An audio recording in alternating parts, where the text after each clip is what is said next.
जाजपुर चाषी को डराउछि वर्षा प्रथमे अदिनिया वर्षा एवं बात्या दानारू बंची जाइथिबा धान एबे बिक्री पई मंडी रे पड़ी रहिछि। धान मंडी रे पड़ी रहुतिले भी गाड़ी पठाउनी मिलर एहारी भितरे टोकेन अवधि सरी सरी आसुथिबारु चाषी मानकर चिंता बढ़ी जाइछि।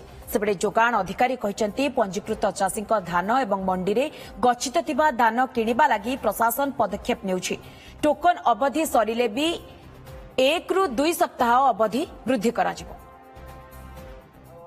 असुविधा पड़ो धान आसी सेंड खाऊँ मेघ भी आसला न्यूज रे कौच 19 तारिख मेघ हम ये पड़ी आम परिस्थिति पड़ीचु ये नेला माने 3100 टका आम पाइबू जो आम बाहर बिकू ए 1800 1900 2000 मैक्सिमम हेल्ले दौरान पिलर मैंने ये जानी शुणी हैरान कर आम जिला को 15,75,205 क्विंटाल टार्गेट आसीथिला 14,02,000 क्विंटाल परचेज सरी जाइछि।